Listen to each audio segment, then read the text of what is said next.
अभी मैं गुंदना रोड पे हूँ और बिल्कुल धड़ा के आसपास हूँ और इस सड़क की क्या हालत है, यानी धक्का को यहाँ से निकालना पड़ता है। यानी कीचड़ से भरी हुई सड़क और कई जगहों पर खड्डे, यानी 60-70 हजार वाली आबादी को किस तरह से यहाँ की एडमिनिस्ट्रेशन जान की जोखिम में डाल के रखी हुई है, क्योंकि सड़कों के हादसे होते हैं। चलिए, ड्राइवर है मेरे साथ। क्या नाम है आपका? अल्ताफ हुसैन। अल्ताफ जी, कितना मुश्किल है इससे कीचड़ में से निकलना और कितनी आबादी यहाँ से अप डाउन भी करती रहती है? बहुत आबादी यहाँ से अप डाउन करती है। रोड बहुत खराब है, धक्के दे दे के निकालनी पड़ती है गाड़ी यहाँ से बाहर।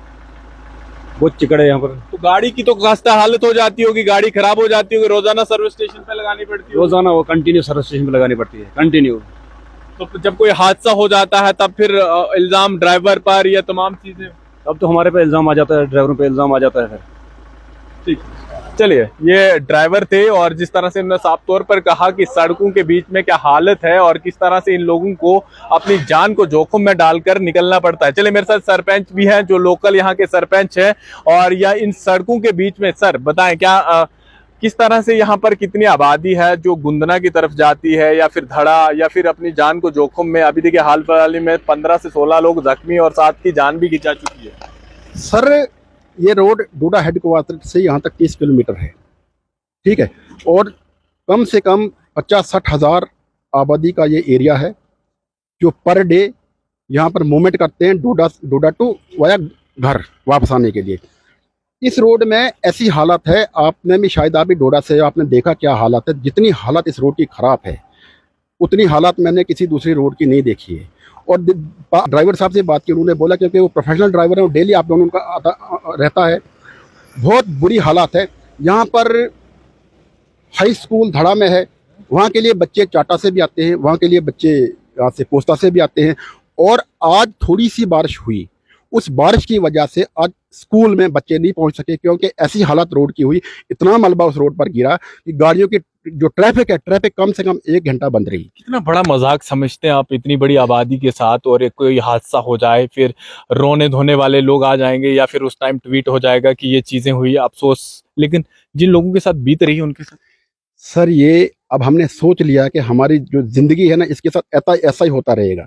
क्योंकि पहले भी बहुत सारे एक्सीडेंट हुए, बहुत बार हमने कोशिश की इस रोड के अच्छा होने के लिए। हम हर डिपार्टमेंट के पास, हम डीसी साहब के पास भी बहुत बार गए, हमने मीडिया से बहुत बार ये कांटेक्ट किया। उसके बाद हम R&B एक्शन साहब के पास भी हम गए, लेकिन इस रोड का कोई मसला हल नहीं हुआ। जो ये ब्लैक टॉप थोड़ा बहुत हुआ था, ये 4 साल पहले हुआ था। लेकिन 4 साल जब हुआ, एक ठेकेदार को जब टेंडर मिलता है, कम से कम उसको मेंटेनेंस 5 साल देखनी पड़ती है। लेकिन ऐसी हालत खराब है, कोई इसकी सुध लेने के लिए नहीं है। 70-80 हजार वाली आबादी है और धड़ा के आसपास हूं, और ये तमाम लोग जो है मीडिया को देखकर सब सड़कों के आसपास आ गए हैं। जैसे ही मुझे देखा तो ये देख लीजिए, इसमें खड्डे बने हुए हैं और इधर से पीछे चलना काफी मुश्किल है।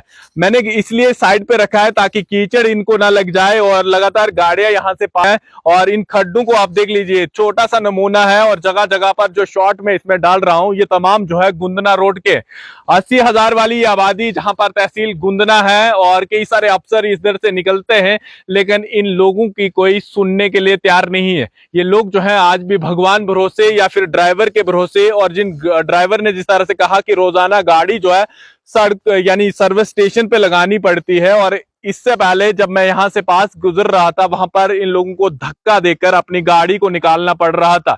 यानी सोचिए, 70-80 हजार वाली आबादी जो गुंदना के आसपास रहने वाली आबादी है या धड़ा आसपास के लोगों के साथ जब कोई हादसा हो जाता है तो यहाँ के ड्राइवर या यहाँ के लोगों के ऊपर सवाल खड़ा किया जाता है, या फिर ये तमाम चीजें ड्राइवर टैक्स दे रहा है लेकिन ब्लैक टॉप नहीं हो पा रही है और कई जगहों पर पस्सियां आ चुकी है। यानी एक बारिश के बाद इस सड़कों की क्या हालत है, ये चीजें बयां आखिर गुंदना या डोडा के कई हिस्सों में जो रोडें बनी हुई है, इनका जिम्मेवार कौन है? आप कमेंट करना ना भूलें और बताएं कि आखिर जो नेता जिन लोगों को चुना जाता है या फिर जिन लोगों को आपने वोट दिए हैं, आखिर वो लोग आपकी बात रखते हैं या फिर बस फेसबुक या वीडियो पे ही आपको दिखते रहते हैं। फिलहाल देखते रहें जम्मू ट्रिब्यून। मैं विकास मन्हास, टोडा।